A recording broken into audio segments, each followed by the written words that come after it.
नमस्कार आरएनजे किचन आपण मानक स्वागत। आज आम बनइबा महाप्रभु जगन्नाथ 56 भोग रु गोटे बाड़िया डालमा। बाड़िया डालमा पे कौन कौन दरकार आसतु देखि नेबा। परिवार नहीं मु कखारु एमती चोपा लगा नहीं, दुईटी पोटल, दुईटी कांकड़, गोटे कंचा कदली काटिकी आगु हल्दी पानी पकई,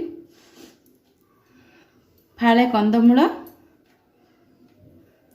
माटी आलू, नड़िया, अदा छेचा, 200 ग्राम हरड़ डाली की 10 मिनट भेदे रखी, लुण, हल्दी, तेजपत्र, सुखा लंका, गोटा जीरा, गुआ घी। गैस ऑन करिया। बाड़िया डालमा माटी हांडी करिया कथा। मो पाखे तो माटी हांडी नाही, मो ये डिश रे बनाऊँ। आम डालीटे देदेबा।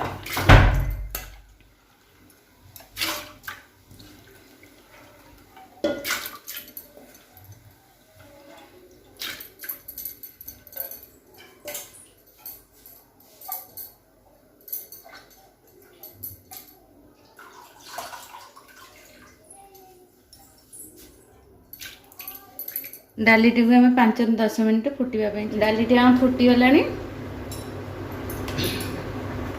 एबे लुण हल्दी देदेबा।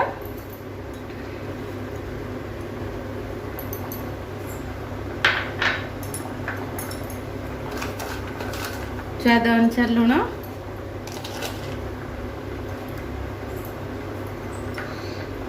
तेजपत्र, एबे जो परिबा काटिकी रखले ताकू देबा।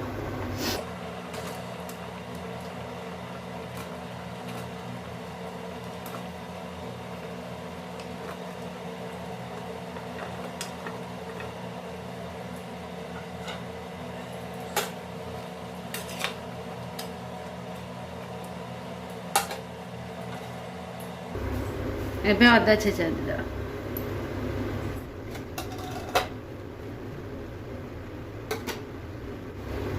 एबे आको घोड़े दबा 20 रु 25 मिनट छाड़ देबा। एबे हमर 20-25 मिनट हे गेला। डालमा टे देखिबा।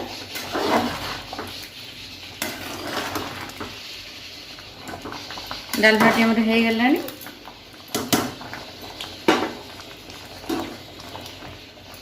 एबे डालमा रे छुंक दबा। एबे हम घी दबा।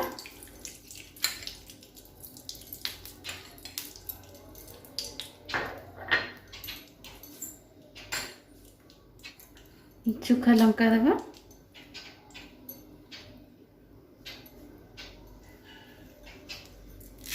जीरा दबा।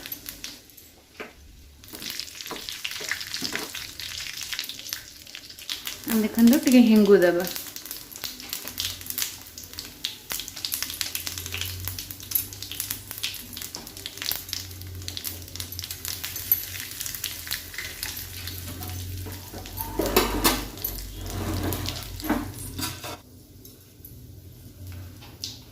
एबे जो नड़िया कर रखते देदेबा।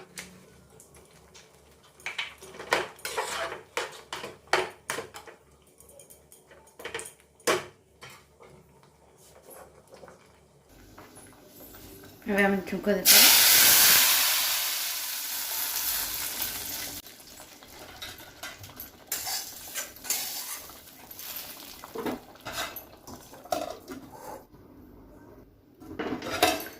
एबे देखो रेडी है आमर बाड़िया डालमा।